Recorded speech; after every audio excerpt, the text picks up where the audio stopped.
Welcome back to Sithu's world. ഇന്ന് നമുക്ക് നല്ല ടേസ്റ്റി ആയിട്ടുള്ള ഒരു അഫ്ഗാനി സ്റ്റൈൽ ചിക്കൻ ഫ്രൈ ഒന്ന് പരിചയപ്പെട്ടാലോ. അപ്പോൾ നമ്മൾ ചിക്കൻ ഫ്രൈ ചെയ്യുമ്പോൾ ഇതുവരെ ചേർത്തിട്ടില്ലാത്ത ഇൻഗ്രീഡിയൻസ് ആണ് ഈ ഫ്രൈക്ക് ടേസ്റ്റ് കൂട്ടുന്നത്. എന്നാലോ ഇവയെല്ലാം നമുക്ക് അവൈലബിൾ ആയിട്ടുള്ള, നമ്മുടെ എല്ലാ വീടുകളിലും അവൈലബിൾ ആയിട്ടുള്ള കുറച്ച് ഇൻഗ്രീഡിയൻസ് ആണ്. അപ്പോൾ എപ്പോഴും തയ്യാറാക്കുന്നതിൽ നിന്ന് വ്യത്യസ്തമായിട്ട് ഈ ഒരു ഫ്രൈ നമുക്ക് തയ്യാറാക്കി നോക്കാം. അഫ്ഗാനി ചിക്കൻ ഫ്രൈ തയ്യാറാക്കുന്നതിനായിട്ട് 2 ലെഗ് പീസസാണ് ഞാൻ എടുത്തിട്ടുള്ളത്. ആദ്യം നമുക്കിതിനെ ഒന്ന് വരഞ്ഞു കൊടുക്കാം. നമുക്ക് ലെഗ് പീസസ് തന്നെ വേണമെന്നില്ല, ഏത് ടൈപ്പ് ചിക്കൻ പീസസ് ആയാലും കുഴപ്പമില്ല. ഇനി ഹോൾ ചിക്കൻ തയ്യാറാക്കുകയാണെങ്കിൽ തന്നെ നല്ല ടേസ്റ്റുള്ളൊരു, ഈ രീതിയിൽ തയ്യാറാക്കുകയാണെങ്കിൽ നല്ല ടേസ്റ്റ് ആയിരിക്കും. അപ്പോൾ നമ്മൾ എപ്പോഴും തയ്യാറാക്കുന്നതിൽ നിന്ന് വ്യത്യസ്തമായിട്ട് ഇതിൻ്റെ ഇങ്ങനെ ഫ്രൈ ചെയ്യുകയാണെങ്കിൽ ഈ ചിക്കൻ്റെ ഉള്ളും പുറവും ഒക്കെ നല്ല സോഫ്റ്റ് ആയിരിക്കും. നല്ല കഴിക്കാൻ നല്ല ടേസ്റ്റുള്ളൊരു ചിക്കൻ ഫ്രൈ ആണിത്. അപ്പോൾ ആദ്യം നമുക്കിതിനെ ഒന്ന് മാരിനേറ്റ് ചെയ്യാം. അതിനായിട്ട് 5-6 വെളുത്തുള്ളി നമുക്കൊന്ന് ഗ്രേറ്റ് ചെയ്യാം. നമ്മളെപ്പോഴും തയ്യാറാക്കുമ്പോൾ ഒന്നെങ്കിൽ വെളുത്തുള്ളിയുടെ പേസ്റ്റ് അല്ലെങ്കിൽ ക്രഷ് ചെയ്ത വെളുത്തുള്ളിയൊക്കെയാണല്ലോ ചേർക്കുക. അപ്പോൾ ഇപ്പോൾ നമ്മൾ ചെയ്യുന്നത് ഒന്ന് ഗ്രേറ്റ് ചെയ്തെടുക്കുകയാണ്.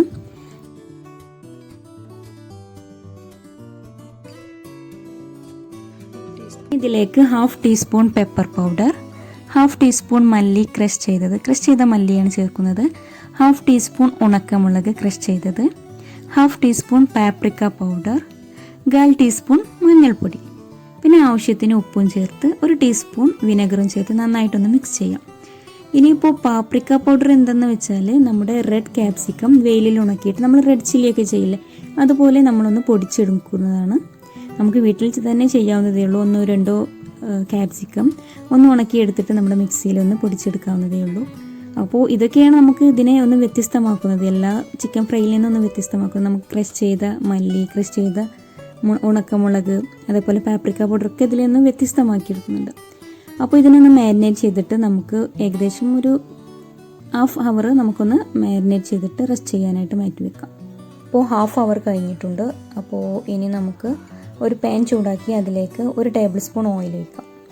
അപ്പോൾ അതിലേക്ക് ചിക്കൻ പീസസ് വെച്ച് കൊടുക്കാം. നമുക്ക് ചിക്കൻ പീസസ് ഒന്ന് 2 സൈഡും ഏകദേശം 3 മിനിറ്റ് വീതം ഒന്ന് ഫ്രൈ ചെയ്തെടുക്കണം.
ഈസിയും ടേസ്റ്റിയുമായിട്ടുള്ള നമ്മുടെ അഫ്ഗാനി ചിക്കൻ ഫ്രൈ എല്ലാവർക്കും ഇഷ്ടമായിട്ടുണ്ടാകുമെന്ന് കരുതുന്നു.